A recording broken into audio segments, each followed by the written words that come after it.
Hello বন্ধুরা, আমার একটা নিউ ভিডিওতে তোমাদেরকে অনেক অনেক স্বাগত। আবার একটা কুকিং ভিডিও নিয়ে চলে এসেছি, আর রান্নাটাও কিন্তু নতুন। রান্নাটার নাম হচ্ছে কচু পাতা দিয়ে চিংড়ি।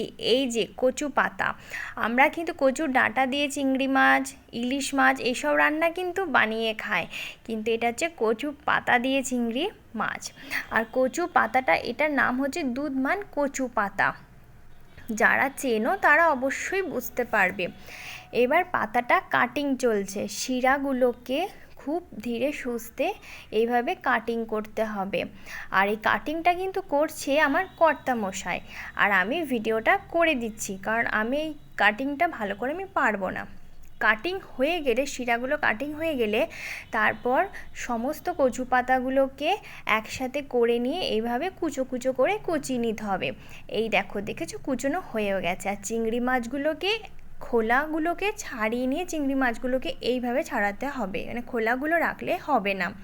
তারপর একটা কড়াতে জল গরমে একটু সামান্য লবণ হলুদ দিয়ে ওই কুচোনো যে কচু পাতাগুলোকে সিদ্ধ করে নিতে হবে। সিদ্ধ হয়ে গেলে কচু পাতা থেকে জলটা একটু ছেঁকে নিতে হবে, দেখতেই পাচ্ছ। আর এখানে নারকেল, পোস্ত আর কাঁচা লঙ্কা বাটা একসাথে, বাটাটার ভিডিও ক্লিপটা মানে দেখানো হয়নি, সেটা একবারেই দেখালাম। এটা হচ্ছে সর্ষে বাটা।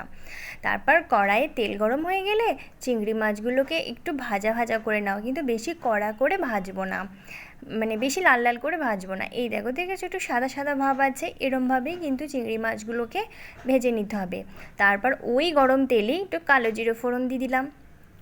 কালো জিরে ফোড়ন দেওয়া হয়ে যাওয়ার পরে তারপর কচু মানে পাতাটা দিয়ে দিলাম গরম তেলে, দিয়ে একটু ভাজা ভাজা করে নিচ্ছি। কিন্তু হ্যাঁ, আমি একটা কথা বলে রাখি, সমস্ত রান্নাটাই কিন্তু আমার কর্তামশাই করছে, এই রান্নাটা কিন্তু আমি করিনি। তারপরে এটা নারকেল বাটা, পোস্ত বাটা, কাঁচা লঙ্কা বাটা যে পেস্টটা ছিল, তারপর ওর মধ্যে দিয়ে ভালো করে ভাজা ভাজা করে নাড়াচাড়া করে নিতে হবে। আর গ্যাসের ফ্লেমটা একটু মিডিয়ামে রাখবে। তারপর ভাজা চিংড়ি মাছগুলো ওর মধ্যে দিয়ে দেওয়া হলো।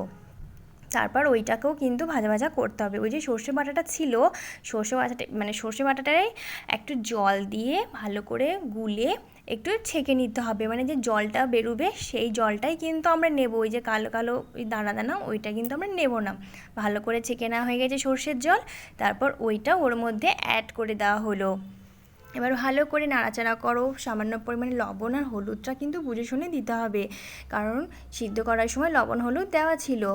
তারপর দেওয়া হয়ে গেলে এবার ভালো করে নাড়াচাড়া করতেই থাকতে হবে, আর গ্যাসের ফ্লেমটা যেন বেশি হাই না থাকে। তারপর দেখো রান্না রেডি। খুবই কিন্তু অল্প সময় হয়ে যাচ্ছে, কিন্তু খেতে এত টেস্টি হয়েছে বন্ধুরা, কি বলবো। তারপর একটু কাঁচা সর্ষের তেল ছিটিয়ে দাও আর গরম ভাতে সার্ভ করো। আমি তো বলছি দারুণ লাগবে, একবার বাড়িতে পারলে তোমরা নিশ্চয়ই ট্রাই করো।